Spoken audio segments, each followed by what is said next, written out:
मित्रों नमस्कार।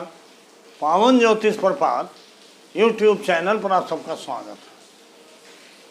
आज का टाइटल बड़ा ही उपयोगी है और निराल है। मतलब पूरे परिवार का, पूरे समाज का, हर जगह इसकी उपयोगिता है और हर लोग यह जानना चाहते हैं। टाइटल का नाम है भाग्य में संतान सुख है या नहीं, अगर है तो कब। Is the happiness of child in destiny और not, if so then when. जी हाँ मित्रों, इसमें 3 सवाल। भाग्य में संतान सुख है या नहीं, और अगर है तो कब। देखिए मित्रों, हमने एक कुंडली दिया है, वही लग्न चार्ट आमलिक कस्प चार्ट, थोड़ा सा उदाहरण के लिए, समझाने के लिए। आप इतने दिनों से वीडियो देख रहे हैं, बहुत वीडियो हमने दिया है, कई वीडियो इस पे भी दिया होगा। 2017-18 से ही 17 से ही वीडियो दे रहा हूँ। तो संतान सुख बड़ा व्यापक है। इसको 3 तरीके से अगर आप समझिए, एक तो है संतान का सुख, एक तो है संतान से सुख, एक है संतान द्वारा सुख। देखिए, संतान सुख जब आप कहते हैं तो इसका मतलब का और से और द्वारा सब हो गया। और संतान द्वारा सुख, मतलब संतान के द्वारा सुख मिलेगा कि नहीं, इसका मतलब उस आदमी को संतान है। संतान से सुख, इसका मतलब थोड़ा सा नज़दीकी है। और संतान का सुख, इसका मतलब संतान पैदा ही नहीं हो। तो संतान सुख को 3 श्रेणियों में इस तरह से बांट के देखिए। प्रायः एक ही अर्थ लोग लगाते हैं, ऐसा नहीं है। और जो भी अर्थ है सब संतान से ही संबंधित है, उसके मिलने वाले सुख से संबंधित है। एक तो ऐसा होता है कि संतान पैदा ही नहीं हो, विवाह हुआ लेकिन संतान पैदा नहीं हुआ। और दूसरा ये हुआ कि गर्भ ठहरा लेकिन गर्भपात हो गया। और तीसरा यह है संतान पैदा हुई, पैदा होने के बाद एक्सपायर कर गई। तो तीनों संतान इस तरह से संतान सुख नहीं मिल रहा उस पर। दूसरा पॉइंट यह है कि अगर संतान पैदा हुआ, जीवित है, तो पढ़ लिख नहीं रहा है, बेमतलब घूम रहा है इधर उधर, उसका दिमाग पढ़ने में नहीं लगता, लखैर ही कर रहा है, तो उसको भी कहते हैं संतान से हम सुखी नहीं। तीसरा, अगर वो पढ़ लिख के नौकरी कर लिया और देखभाल नहीं कर रहा है माता पिता की, थोड़ा सा कलहपूर्ण वातावरण है, मनमुटाव है, तब भी संतान सुख नहीं। देखिए मित्रों, कई श्रेणी में इसको बांट के देखिए, हम सब विषय पे बता रहे हैं, इसको समझिए सूक्ष्म तरीके से। अब पहली श्रेणी तो वह है संतान सुख है या नहीं है, या सभी है। होगा तो कब होगा, मेन विषय है। देखिए, कुंडली में 2 पक्ष होते हैं, एक भाग्य पक्ष होता है और एक कर्म पक्ष होता है। कर्म पक्ष समय से संबंधित होता है, और भाग्य पक्ष तो होता है जो आप प्रारब्ध में, भाग्य में, डेस्टिनी में लेके आए हो।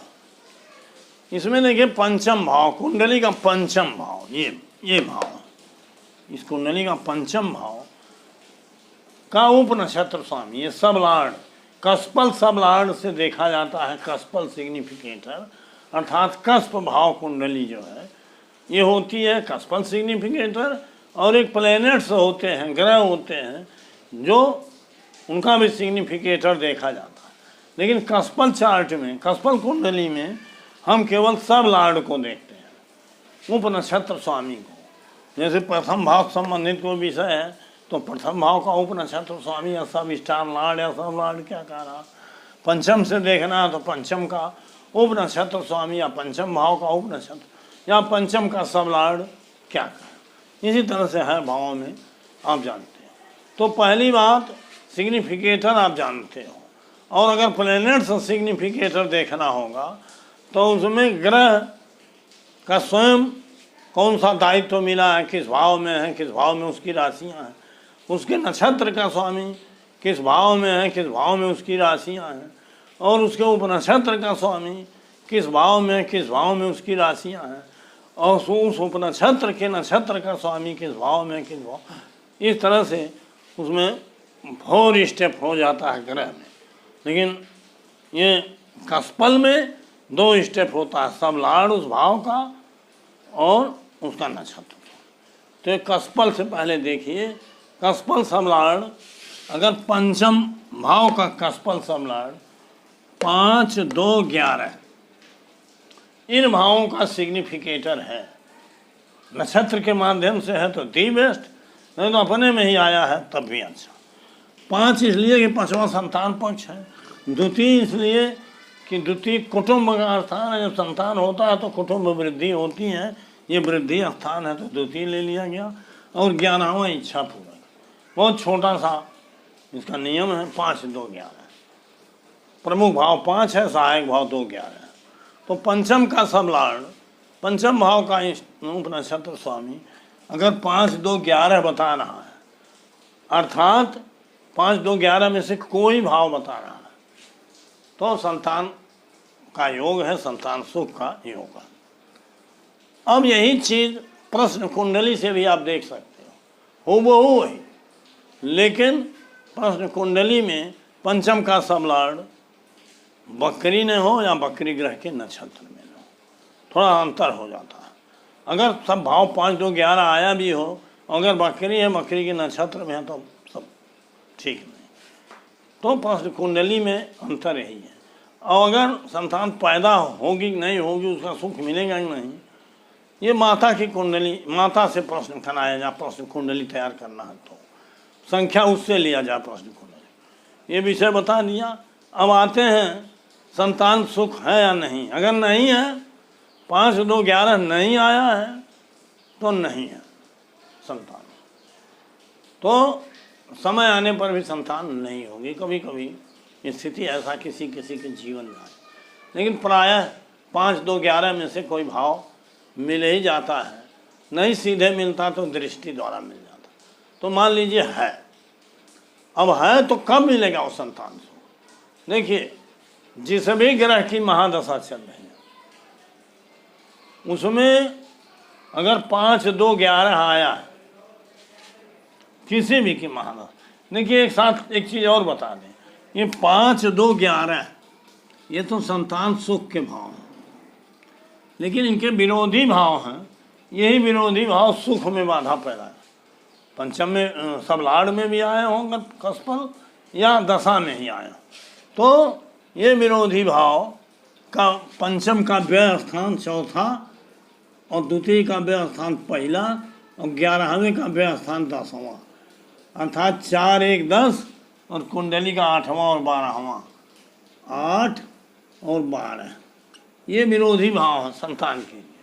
अगर इन भावों की अधिकता है किसी भी ग्रह में तो 5, 2, 11 में से कुछ रहते हुए भी अगर नक्षत्र के माध्यम से भाव आए हैं तो विरोध हो जाता है, उसमें वो क्षमता घट जाती है। तो अगर महादशा स्वामी में 5, 2, 11 आया है और विरोधी भाव भी आए हैं, लेकिन उसका सब उप नक्षत्र स्वामी सपोर्ट कर, उसमें 2, 5, 11 में से कोई भाव आया है तो संतान सुख उस महादशा में होगा, लेकिन उसकी अंतरदशा में नहीं होगा, उसके प्रत्यंतर में नहीं होगा। हम उस ग्रह को देखेंगे जिस ग्रह में 5, 2, 11 नक्षत्र के माध्यम से सबल रूप से आया हो, उसका उप नक्षत्र स्वामी सपोर्ट कर रहा हो, ये विरोधी भाव का लाए हैं तो कोई बात नहीं, सबल है। तो ऐसे 1, 2 ग्रह आपको मिल जाएंगे, एक ही मिल जाएगा, आप निगाह दौड़ाओगे तो मिल जाएगा। तो उस महादशा में, उस अंतरदशा में संतान सुख होगा, संतान पैदा होगी, वो टाइम आप डिक्लेयर कर सकते हो। अब मित्रों, मान लीजिए महादशा में नहीं है और अंतरदशा में 2-3 ग्रहों में है तो किसको पकड़ें? इसके लिए रूलिंग प्लैनेट बढ़िया सहारा होते हैं। हमने रूलिंग प्लैनेट पर वीडियो दिया था, समझाया था। उन रूलिंग प्लैनेट में देखिए जो ग्रह आया हुआ हो उसी ग्रह की अंतर्दशा में, जिसमें मैंने ये पात्र है जो, उसकी अंतर्दशा में संतान होगी। तो अगर 1-2 ग्रह आ गया उसमें तो ऊपर से लीजिए, नंबर 1, 2, 3 पर जो आया नंबर 1। तो इस तरह से आप क्लियर कर सकते हो कि इस दशा में संतान होगी। अंतर्दशा और प्रत्यंतर भी क्लियर कर सकते हो। तो संतान सुख अगर नहीं हो रहा तो इस दशा में होगी। अब ये तो हो गया पैदा होना, तो 5, 2, 11 इसमें देखना है। लेकिन कभी कभी मित्रों बच्चे पैदा होकर पढ़ते ही नहीं हैं, तब क्या करें? तो वो तभी सुख नहीं मिलता। तो उसमें 5 और 11 देखिए। द्वितीय इसलिए न देखिए कि द्वितीय कुटुंब का स्थान, उसमें मतलब वही नियम 5 और 11 पर लगाइए जो हमने बताया है। महादशा अंतरदशा में लगाइए कि उसमें 5, 11 सबल रूप से आया कि नहीं आया है, उसका उप नक्षत्र स्वामी सहयोग कर रहा है। 5, 11 अगर आया है तो जैसे इसका दशा अंतरदशा प्रत्यंतर बताया हूँ, उस समय वो लड़का अपने आप सुधर जाएगा, उसकी कुंडली तो अलग है। और अगर बाई द वे नौकरी पा गया, लड़का कमा रहा है, उसके बाद भी नहीं सुख मिल रहा है, उससे अनबन चल रही है, तो भी 5 और 11 जरूरी है। जिस समय 5 और 11 प्रभावी होगा, सबल होगा, उस समय वो लड़का और आप में पटने लगेगा, वो सुख देने लगेगा। कोई दुश्मनी तो है नहीं, ग्रहों का प्रभाव है। तो मित्रों अब संतान सुख के बारे में हमने पूरा समझा दिया। यद्यपि कि यहाँ कुंडली नहीं दिया हूँ किसी का, लेकिन ज़्यादा लंबी कुंडली देने से मैं उसी में ज़्यादा समय खपा देता हूँ। तो संतान सुख है या नहीं है तो कब है, ये तो बता ही रहा हूँ। मान लीजिए विरोधी ग्रहों का प्रभाव ज़्यादा है, तो जैसे कोई बीमारी हो जाए, शरीर अस्वस्थ हो जाए, तो उसके लिए रेमेडी होती है, दवा होता है, वैसे इसमें रेमेडी है। और जिस ग्रह में 5, 2, 11 सबल रूप से अधिक मात्रा में आए हों, विरोधी भाव कम आए हों, उस ग्रह का रत्न आप पहन के संतान सुख के क्षेत्र में उन्नति प्राप्त कर सकते हो, प्रोग्रेस प्राप्त कर सकते हो। वो वही नियम होगा कि महादशा से रिलेटेड कोई ग्रह हो, उसमें 5, 2, 11 आया, या महादशा स्वयं हो अगर उसमें अच्छे भाव। तो मित्रों आज हम रेमेडी बात नहीं कर रहे हैं, लेकिन चूँकि संतान सुख की बात है तो उसके हर पहलू पर बात करना हमारा धर्म है, हमने बताया।